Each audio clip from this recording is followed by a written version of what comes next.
And there we are. We are live from the conference in Washington. Why don't we introduce on the on-site folks, and then Chris, you can introduce yourself. Good. I'm Belina Piebru, and I am the conference chair for the NAMLY 2019 conference, and I'm a media literacy educator from Connecticut. I'm Michelle Ciccone. I'm a high school technology integration specialist. I'm on the NAMLY Leadership Council. Born in Natasha Casey, I teach communications at Blackburn College, also on the Leadership Council of NAMLY. It's nice. It's great to see you. And you took some time out before the conference starts. Okay, Chris. Good morning, everyone. I'm Chris Shearer. I'm a high school social studies teacher from Harrisburg, Pennsylvania, and I've been using critical media literacy and hip hop education for about 15 years or more. So I stopped the conversation just to get the live broadcast rolling. But why don't we go back to what we were talking about the cross connections between organizations? Belina, your experience. Well, I started my week in ISTE, which is the International Society of Technology Education. And I've always actually gone to that conference, maybe not every year, but every couple of years, because besides the fact that you see all the new novel technologies that are being used and integrated in schools, it also has provided an opportunity to engage with people who are from all disciplines and talk to them about the work of media literacy. And I started there. There were so many people interested in media literacy there. It was unbelievable. And I've probably over 10 years done this. And this was the most interest I've ever had in media literacy. And then I stepped away from there to go to ALA, the American Library Association, as they published my book. And I did an author presentation there. And once again, one of those interesting moments where I was a 9 a.m. presentation on the last day of the conference, and they don't normally get a lot of people, and we had over 100 people in the room. So once again, like the just interest in media literacy has completely taken off. And then we're at NAMLY, where everybody's interested in media literacy. We've all opted in. We're all in. It's good to end with your tribe. Yes, absolutely. And Michelle, you noticed something as well? Yeah, it was my first ISTE. I've never been there. I didn't know what to expect. And it's interesting coming from there and then coming here. And I've been trying to like spread the word here at NAMLY to encourage people to go next year, because I think that there is a hunger for media literacy or just like critical perspective on tech in the classroom. And I just think there needs to be more people there who are able to talk to each other, because it's kind of like, I also presented and got a lot of people coming up to me after, like, thank you for, I haven't heard anybody say those things here before. So I think there's a hunger. And yeah, and so we were just brainstorming, maybe we could do a media literacy PLN at ISTE next year, which would be awesome. I love that idea. Absolutely. Yes, I love that. And so why don't we introduce Jamaica? You just arrived. I know, I got a little lost in the building, but we're so happy you're here. Yes. Anderson from Charlotte, North Carolina. I don't know if you can move a little closer to the mic, because your voice is cutting out a bit. Yeah. There we go. Oh, now we're really up close and personal. That's okay. We won't bite. No problem. Yeah, tell us about yourself. Yeah, so I've been basically doing media literacy now for 8 years. I have a nonprofit in Charlotte that I started 8 years ago called I Am Not the Media. And also I attended App State. I received my master's in educational media. So that really kind of helped, ground me a lot more into the field. And now currently I'm pursuing my doctorate degree, and my research is focused on media literacy, critical media literacy in urban education. So. Awesome. I think we'll have to keep talking after this, because there may be some cross threads between what I'm doing as well. Wow, awesome. So usually we just have like low-key conversation. What's the vibe? What do you see happening at the conference? Are there any ahas that you're going to take away from the conference? Just want to hear what's going on. Yes, I know. I've been here with Belina since Belina. I was on the panel with Belina at ALA. So I think the first aha for me was when I met a lot of the participants in the room that were librarians. A lot of them were like, "Are you going to Namely?" And then a lot of them were saying they're attending. So one, they knew about Namely, and then also their interest in being involved clearly is on a different level since the last time I went to ALA, which was in 2013. So I think that was a great aha moment for me. Another aha was yesterday when we did the morning session and the number of international participants that were in the room. That really blowed my mind. Just to see representation from different countries around the world here involved in the Namely conference.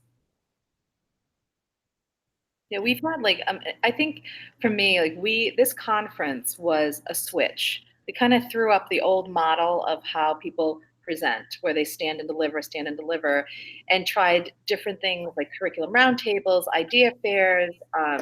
It has been non-traditional, and it was either going to work or not work. And I think it actually has been incredibly successful, especially for people who don't want to be sitting all day. Yeah. We had so many people still come to our town halls, which were at 4:00 in the afternoon. You tend to lose people at conferences by 4:00. They want to go to dinner. They've had enough. People stayed and were unbelievably engaged. And I think the issues of our times are reflected in this conference in many ways, talking about social justice, not being able to talk to each other, language, understanding, the role that we play in our society. All of that is at hand, and we're in the perfect place to be doing this conference. I saw a tweet with the town hall meeting. It was they were incredible. Awesome. Yeah. I had a great town hall meeting yesterday. It was the social justice. It was one that focused on social justice. We had great conversation where we broke out into groups. And so we kind of first did like a brainstorming of challenges and issues that we should be addressing with media literacy. And so the conversations kind of segmented, where one topic was decolonization. One was intersectionality. Another one was the need for us to take action more in the field. And another one was environmental justice. So we separated, and I was in the intersectionality group. And a lot of the conversations that we had was really looking at it as there's no single issue, because it was a quote that was brought up by Audre Lorde: "We don't live single issue lives." So we can't really approach things from a single issue stance. And then also other conversation came up about when we look at critical media literacy or media literacy with working with urban students or African American students, the ideas of hip hop that's limiting intersectionality, because every African American child doesn't engage in hip hop, or that's not their sole interest. So the irony is the idea that the media has basically embedded in our minds that that's the representation of African American youth, and that's usually the approach we take. And so really understanding that there's different layers to every individual, and there's African American teens that are interested in classical and rock, and just it's not one dimensional in how we should approach critical media literacy, because there's so much intersectionality even with the students and even in us as the leaders and the educators. I think what I love about all these dialogues, I'm sorry I'm jumping in, is that so there's been respectful dialogue happening. And not that people aren't passionate about what they believe and they're strong to it, but the engagement of being able to listen to the other opinion is open, instead of being closed off and say, like, I stand and I do and believe only in what I believe in, and that's it. There's more than that going on. And I think I was in the civic engagement one, and the other part that I loved about it is that it wasn't, once again, one of those stand and deliver moments. The actual activity was in the audience, what's happening in their lives and how important it was to them. And I was in a room with a lot of teachers, and so their struggles, and especially with social studies teacher, and I know we have one here, the struggles of teaching in today's world when everything is a controversial topic. Mm-hmm. How do you address that? And so there's a lot of dialogue surrounding that as well. Yeah, and that's where I feel like I can come in, because I grew up in an old steel town outside of Harrisburg, Pennsylvania, very racially and ethnically diverse. but it's, again, it's a small version of, say, Pittsburgh or any of the Rust Belt cities. And so I've lived my whole life, in an underprivileged environment and taught mostly in poor urban school environments. So I'm comfortable addressing those issues. I always have been, and that's kind of like been my thing. And I don't have any fear about confronting any of those controversial topics as a teacher. And so now, teaching for now in my 18th year, I feel very comfortable doing that. I started teaching in 2000 in West Baltimore, and then I went back to my hometown of Harrisburg, Pennsylvania, and started teaching. And then 2003, I got deployed to Iraq as a member of the Pennsylvania Army National Guard. And I was telling people yesterday, that kind of really kicked in my desire for critical media literacy. It was seeing the way the war was being covered, from U.S. coverage to international coverage. And so I always had a social justice, kind of interest as a teacher. And then that threw in the critical media literacy piece, because when I came back from Iraq, I started teaching in my old neighborhood high school, and I was teaching current events. So I immediately started teaching that. But the key was I started a grad school program for community psychology and social change for my master's degree, which focused very much on critical theory and media literacy and intersectionality. And so I immediately started using my hip hop background to create hip hop songs with students in my current events class to talk about social justice issues, whether it was dealing with the school to prison pipeline, whether it was dealing with crime and poverty and other issues, gender issues. And so I made 2 hip hop CDs with students back in 2004, 2005. And it just was this huge popular interest. And I had no idea of like hip hop ed as like a serious pedagogy. I was just doing what I knew. And then when I started learning, like, hey, there's actually this thing with hip hop education, and there's this actually thing with critical media literacy, I took a graduate course on critical media literacy, and then developed a small unit that was strictly devoted to media literacy and intersectionality. And I was able to have students create their own memes and make serious public service announcements, and then spoofs of public service announcements. I used the Adbusters magazines from up in Canada to give students inspiration, and they just took off with it. And so I've been kind of like sneaking it in all the different schools and all the different subjects that I've teaching. And it's basically garnered me a lot of interest. Other teachers like, wow, you're doing this. And a lot of students like, wow, this is really cool that you do this. Now, there has been some, kind of critical blowback with some parents or some students that are like, that feel like, oh, are you the social justice warrior? But being able to address that and say, critical theory is not just about, a liberal or conservative thing. It's about talking about power structures and diversity and different points of view, and taking a critical look at that, including yourself and your own beliefs and biases. And I just proposed a semester-based elective course for critical media literacy, and I'm sure when it goes before the board, I'm going to have to address all those issues as well. But I feel comfortable and confident that enough people from all walks of life are going to see the need for this once it's properly explained. And I feel that, what you guys were saying about going to ISTE and saying there's a growing interest, I would love to be a part of that and helping to further this movement, because I made a hip hop song with a Grammy nominated artist, produced by a Grammy nominated producer that are on board with this. That song Gaslight is all about creating a voice and advocating for K through 12, K through 16 media literacy standards, that it should be taught everywhere, and I think that if it's comprehensive and if it's universal, I think everybody will get on board. If I can respond to that. I like what you said about sneaking it in, and that feels like a theme that I'm picking up on both from ISTE and here. Yeah. And to the class with the title, and you're worried about the title. I met this guy at ISTE who proposed a class called Internet Inequality, and the school board or whoever decides was like, no, that's going to turn people off. So he had to change the name of the course, but do the same exact content.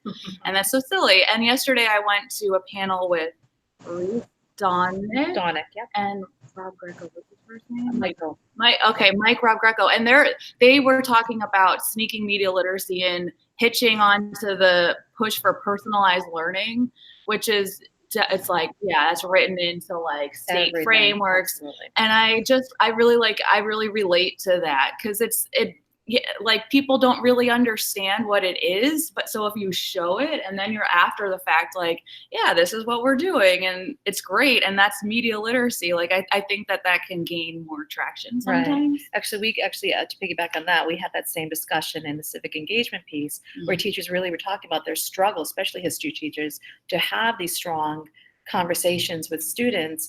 And I had said, part of being an educator is whether you're explicit or implicit in your work, and figuring out when you need to be one and when to be the other, and still get your information across to your students, and communicate that to administrators in a way that they don't feel threatened by it. And it's interesting to think that media literacy is threatening, because I feel like we've been talking about, television and film for years, and that was safe.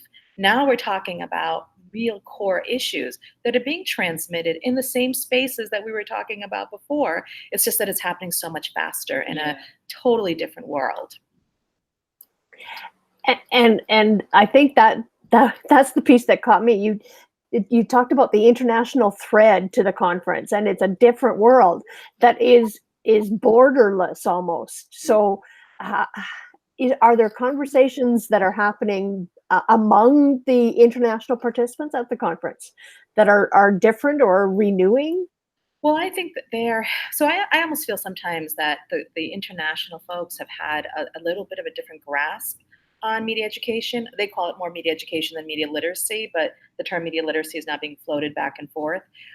Because their work in media education is sort of how the U.S. became involved in media literacy. So we've kind of taken sort of the path that they've provided for us. But for them, I guess the line came when all of a sudden digital technologies happened to all of us simultaneously. And so there was no like, this person had it before and we had it before. We all had it at the same time. And we had that 10-year leap where everybody was like, oh, this is the greatest tool to, my God, this is like the detriment of our society, It's been like just watching that being encompassed. So I think the EU is doing an awful lot of work right now with this. I've been to several meetings where people are talking about fake news. We have the news literacy people who are doing the fact checking, Checkology. They have EU fact check there. So we're all right now struggling with the same issues in many ways and trying to figure out the best path to get to students and to community, because this is work. We talk about it from an education standpoint, and we tend to think of it as K through 12. But I know Jamaica is on the ground in the community organizing things for people outside of schools as well. And I think that's part of our role as well. We need to communicate more with that role. So it's building those bridges and building the connections, not just K-12, but into the higher ed spaces. And that's where I work. I work with the Faculty of Education, so I'm teaching teachers how to teach media and digital literacies, and beyond that, sneak it in kind of concept where media literacy fits in a math class, and it fits in a social studies class, and it fits in a phys ed class, because there's media involved in all those threads of stuff we're doing. And I think this is where I think it does have to be explicit in teacher prep programs, because there is this real misunderstanding that when we're talking about media, we're talking about social media or film or television, and we are talking about math, and we are talking about science, and we are talking about why you go to the store and pay $20 for something that was actually $2 to make. And yes, and I had an actual disagreement with somebody because they said to me, well, why would you ever put media literacy in math? And I was like, look at the world. We need to think about what that means. Even when, we talk about research skills for students, I always tell my students, you're going to be researching for the rest of your life. You're learning to do it in a paper, but someday you're going to want to buy a car. So what are you going to do? You're going to go online and you're going to look at information and you're going to figure it out. And how are you going to verify that what you're getting from someone is exactly what you get when you pay for it? You're researching your whole life. This is media literacy. This is, accessing, processing, communicating, all of that. That is all a part of the process. Yeah, when I teach my U.S. history courses, and I talk about World War One and World War Two and propaganda posters, and I talk about that transition of the United States government having the war board working on propaganda posters, and how when the war's over and you have the roaring 1920s, a lot of those people, they got into advertising, media and marketing, and so that turned into consumerism. So understanding how mass media from radio of that time period, going from propaganda and propaganda movies, to all of a sudden commercials, on radio, commercials and print ads, using the same manipulative psychological techniques from the war effort into consumerism and advertising. And then I show how that gets more sophisticated with World War II. And then in 1950s, how TV gets introduced, and now all of a sudden now you have the visual images that they're interacting with TV commercials. And I use that to then springboard into today. Like, okay, so when you watch these sitcoms in the 50s and 60s, there was only a couple commercial breaks. Now there's a commercial break every 2-3 minutes. And what does that do to people's attention spans? And then you can segue into the internet and social media and our attention spans. So there's so many different ways that you can talk about history and the progression of psychological, media marketing advertising with, critical media literacy. And from the social justice realm, like images, and I had students look at how racial groups, ethnic groups, gender, and how it's portrayed in print ads over the decades, and radio and TV, movies and music, with hip hop, talking about how many times, are women portrayed in a sexualized way? How many times in this song is violence being used or stereotypes being used? And I allow the students to pick songs that they are currently into and then judge them. So it gains student interest, and then you apply it to the more higher level academic learning. So you start where the kids are, and they're already immersed in this. And the same thing with the internet. Like, the kids are immersed in this, but nobody is really effectively and explicitly teaching them how to navigate and evaluate these things. So it doesn't matter what subject you teach, all these kids are exposed to it. We're exposed to as adults, and we're guinea pigs. And now, like, the kids that we're teaching, they're the high-speed internet guinea pigs, and looking at the what are the longitudinal studies going to say about the impact of social media and the internet as a whole going forward. So this is something that definitely should be universally studied, regardless of where you are on the academic spectrum, or even if you're not talking academics. We're all living it, we're all experiencing it. So bringing the parents into the discussion for the need for media literacy. I actually think we should have parenting classes at the beginning. If you're going to have a baby, we need a media literacy lesson. Yeah. And adults are hungry for it too, because they don't understand the internet, the architecture of the internet, and when they're watching their kids doing it, and I think so that those worlds are starting to come together a little bit more. Whereas I think we've had 10 years of just sort of finger wagging. Like, it's time to move on from that. Yeah, absolutely. Yeah. So I'm conscious of the time. I know that the day is about to start with the conference. Maybe just some last thoughts, and then we'll let you get on with another busy day. I was just going to say, all these ideas that you just shared about how you incorporate media literacy in your classroom were amazing, and it just reminded me of the classroom demos that were available, the sessions that were available yesterday. I think it was in a great format for the conference. It was very engaging, and it was something that was tangible that people can take away. Mm-hmm. And so as the session that I went into was called Visualizing Media Literacy, and it was led by Teresa Redmond, and she shared some activities that she does that kind of creates this abstract form of thinking in approaching media literacy through the arts. And when you were basically talking about looking at hip hop music and lyrics, it made me think of this blackout. She kind of altered the blackout poetry concept. Have you ever heard of that? Blackout poetry? And so basically what they had to do was she gave them something, she said you can use a newspaper ad or anything like that, and have conversations about it. But then also you challenged them to deconstruct the messages and find a new message to share in there. And so with the blackout poetry, of course, you box words and you map out the sentence, and then you black out everything else.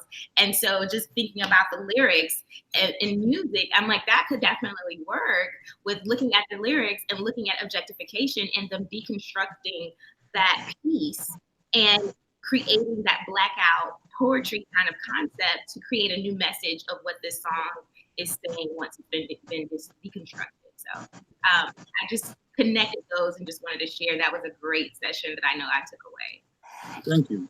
Is there a way to gather some of the resources that are available from the conference for people who may not be?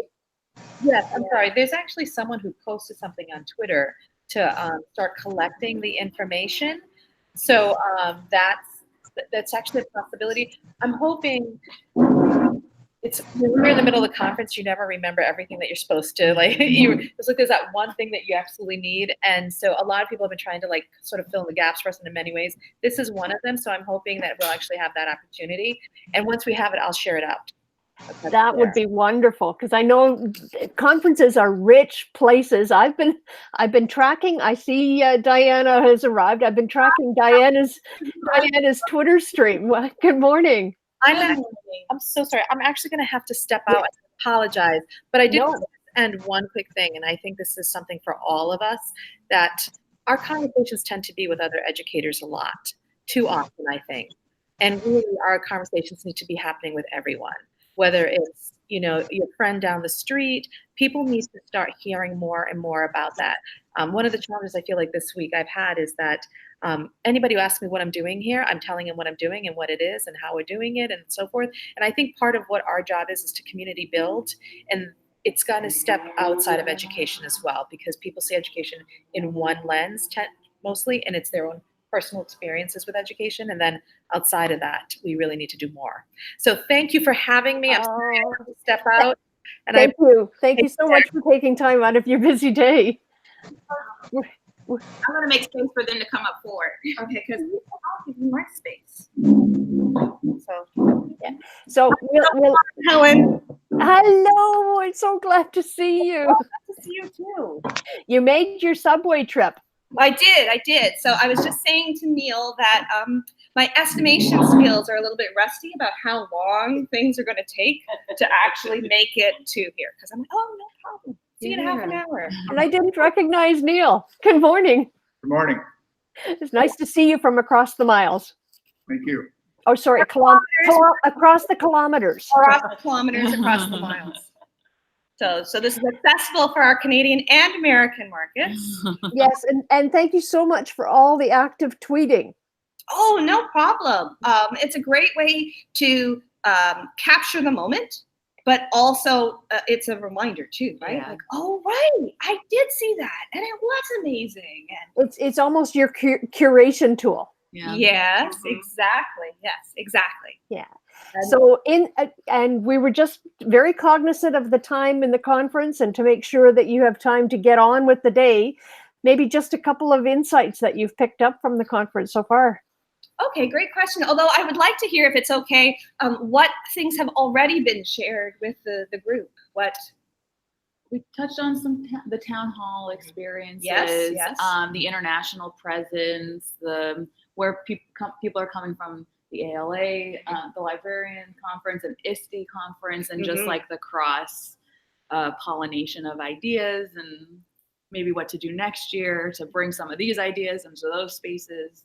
That's true, because it was quite fortuitous that ISTE was in Philadelphia and ALA was here in DC, and was Was that by accident? That No, was it was deliberate? deliberate. Yeah. Oh, Yes, right. it was intentional. Yeah. Wow. And so did you get the cross pollination? Did you get Getting there, but I think there's a hunger, and so there's a recruitment aspect. Like, let's all go there next year so we can do that more. and this is where virtually connecting comes in. Yeah. There's a huge privilege Yeah. in terms of being able to come to these things. Yeah. It's like the cost, the timing, because in Canada right now, I missed the last 2 days of school Yes. to come. And I know my grade 8s are still a little bit upset with me because I missed their grade 8 graduation. The SKs, so that's your kindergartens in America, are also upset because I missed the SK graduation. So it's a challenging, if we want to have practicing educators and if you want to have international practicing educators, we got to look at some of these barriers. Yeah. And it's not just cost, which is huge, but the timing as well too, right? That's true. Yeah. So and to be fair, spreading the message that this is an alternate option that reduces those barriers, that there are ways for people to have these conversations about really important topics like media literacy without having to spend inordinate amounts of time or financial resources. Well, and that's where I'm going to plug AML right now. And Helen, especially because you wrote an article for us. Thank you. So www.aml.ca. So very few letters. It was www.aml.ca is the Association of Media Literacy. And we have lots of posts. So there's going to be, as you can imagine, a ton of posts coming up namely, in terms of what we've learned, what we've shared. Neil has already put up his slide deck. So if you couldn't come to see Neil's, you can experience it, or at least part of it, right there on aml.ca. And I did catch the link to the posters. Yeah. Oh, good. Mm-hmm. That was a cool. I'm so glad you shared that in that session yesterday. Thank I you. am definitely going to I order was those. a little bit unsure of interrupting, but it was timely. So Yeah, absolutely. I felt so strongly. I sent the link right to Chris in the email I sent him this morning, so he can find them too. Good. Great. And it's a little bit of a teaser because, as Neil said, more are coming. So we have some, but we have even more that we're going to be sharing. And I think we're timing it with Media literacy. Oh, great. Right. So yeah. Yes. I loved the town hall. The idea. Is that what it was called? The idea fair. That was great because you could pace how long or how short you wanted to spend with someone. So I spent a huge time with an educator from Texas talking about social media fast, because I did a Twitter fast for Lent, which was really, really, really hard, considering you know how much I tweet, Helen, right? So Yes, I bet that was really hard. 40 days without Twitter. and I'm going to be talking a little bit more about that with a podcast show called Faith in the System on the Voice Ed Radio network. So that's going to be coming up. And if people in the US haven't heard about Voice Ed, just do a search for voiceed.ca and you'll find a repository of all kinds of wonderful podcasts. Yeah, and all with an educational slant. And Neil, you've got one that's been running. How many episodes have you got? About 10. I haven't kept track. I think it's even more than like 13 because they're just so fun. They're so engaging. Thank you. You want to tell us a little bit about the show, Neil? Sure. Voice Ed is a very, very welcoming and easy place to be. And so I just imagined this would be another way to get promotion for media literacy education out. Sometimes I speak academically and put people to sleep. So I had to figure out a way to do it a soft way, an interesting and engaging way. So we set it up as a dialogue instead of a monologue, and that was an intentional thing to do. And we pick, it's almost like media literacy current events. And we pick a theme and we develop it, and then we do a half hour. And so they are varied, they change almost with the time. So for instance, we did 2 episodes on Old Town Road. And that's a bit of a danger because that's going to date those 2 episodes. But it was such an amazing 21st century case study of media literacy, I couldn't leave it alone. And we'll probably even revisit it in the fall to see how it has evolved, maybe in September or October. So we're having really fun time with it. Diana joined me for 2, and we had a good discussion. Hopefully we will do more because gaming is almost as big a field as media literacy is. And I like podcasts. I'm getting to be a addict. That's why we're here. That's why we're here.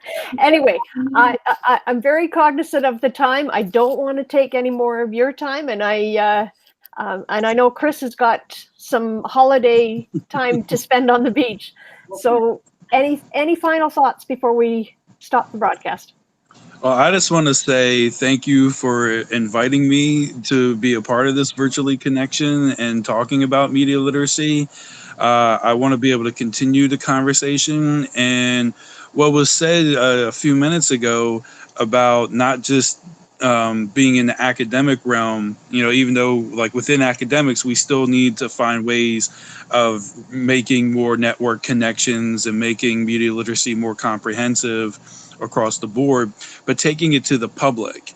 And that's one of the reasons why I created that song Gaslight. And I'd appreciate anybody who sees this to check it out on YouTube and my Bandcamp page. But if you type in #Gaslight and my name, Mr. Shear, MRCHYR, you'll find it. Watch the video. It was actually shot by one of my former students, who's an incredibly talented videographer, but it features Grammy-nominated artist Kokai, and it was produced by Grammy-nominated artist Substantial, and it's a very good visual representation. It's a Trump parody, but because of the Mueller report, because of the upcoming 2020 elections, it's something that, it's going to be internationally, interesting to people to talk about this Trump phenomenon. But then all these other things that I have sprinkled in there that you can use and find, to further our media literacy and critical media literacy movement and advocating for media literacy education as a whole. So I appreciate if anybody checks that out. Good. Thank you very much. It was nice to meet you. Nice to meet you as well. And final thoughts from on site? I have a crazy idea. I attended the industry panel yesterday. Yes, me too. And Google didn't come. Yes. But the other 2 expressed a very strong commitment to media literacy education. And so I'm wondering if we might be able to ask them to be corporate sponsors of another name in 2 years, but they might be able to subsidize and make it more accessible. Oh, that's a cool idea. Yeah. So I don't know what that would look like. I mean, they only have hundreds of billions of dollars. It's a tough night. They only. Yeah. I don't know what to imagine, but it would be kind of a test Crunch the numbers. of their commitment to media literacy education. Yeah. Great. Yeah. And you heard it here first. And Natasha? No, just thanks to Virtually Connecting for, allowing people the opportunity to spread the word a little bit. Thanks to you, Helen. And we really appreciate what you do. Awesome. And I'm going to call stop the broadcast, and then we can go on with the rest of a busy day.